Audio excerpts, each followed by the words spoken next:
he just needed space to vent. So I was like, go ahead, let me know what's going on. He said, Shawn, I'm tired of being looked at as a dad that doesn't care. And he said, I can be more engaged. So I asked him, what's stopping you, right?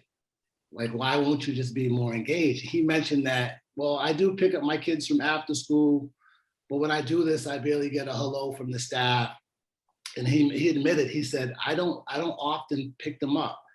And well, I said, how about you pick them up a little bit more, try to establish some stronger relationships, because that's what usually happens in those environments. And he said, well, I really would like to do this because as a child, this is something that my parents were never able to do.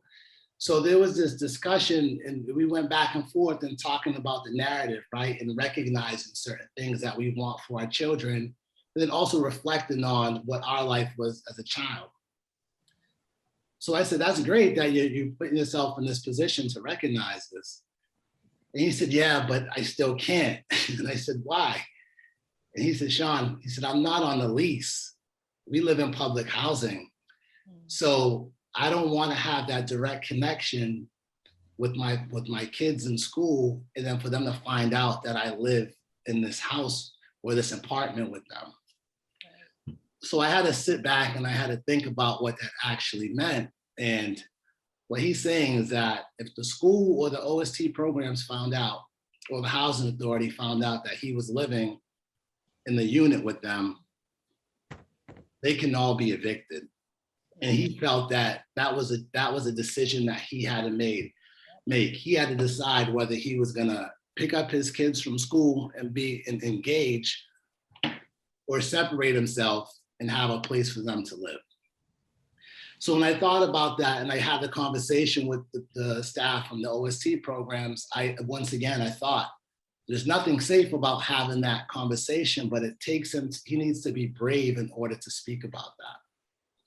So like I said, these are the types of conversations that we're gonna have in the parent advisory group. These things will just come up naturally.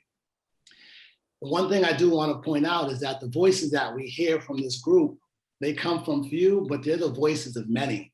We know that there are a lot of families that we don't hear from or we don't see. So it's important to make sure we value their voices.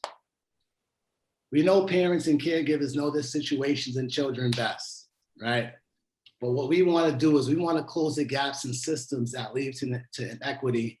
And in order to do that, we need parents to be involved in these conversations, right? We want them to be a part of the process. And it's important, and I stress this piece, it's really important that parents feel this promise to sharing their concerns.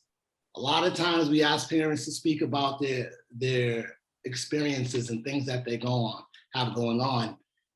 And it's hard for them to do this if they don't feel this promise on the other end. I think that's where all of us come in. In many ways, we can offer promise, and it could just be a conversation, right? It could be extending a hand. It could be asking a question, right? And that's how we start this. So in the parent advisory group, we're not just giving parents a seat at the table, right? We're inviting them to the table. We want them to be a part of what we're doing, right? So I just want to share something from the last parent advisory group. And Susan mentioned earlier that that we want to be able to tell a different story in the future.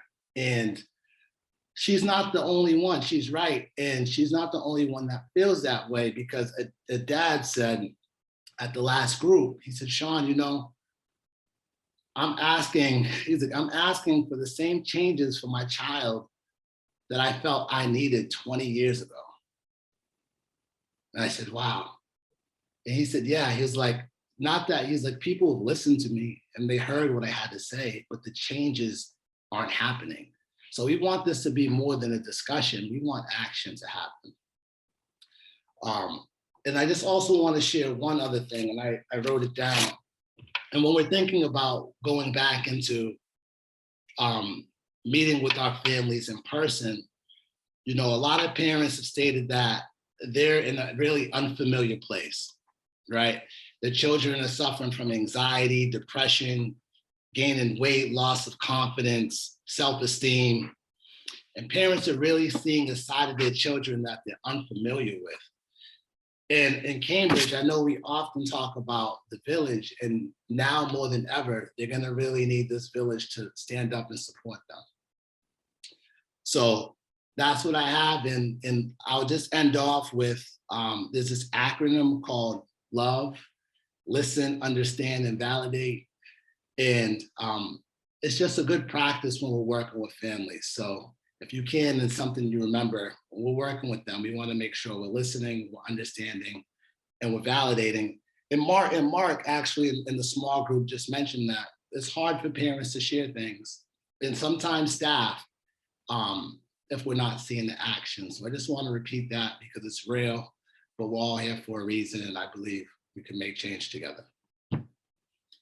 Thank you. So now what we're gonna do is we're gonna head to breakout groups. And what we're gonna do is we're gonna answer 2 questions. What do you reimagine for our future work? What do you reimagine for our future work partnering with families? And how can we support one another to get there? And the second question is, how can your program prioritize families with the most barriers to access to your program? How can your program reduce or eliminate barriers for the most vulnerable families?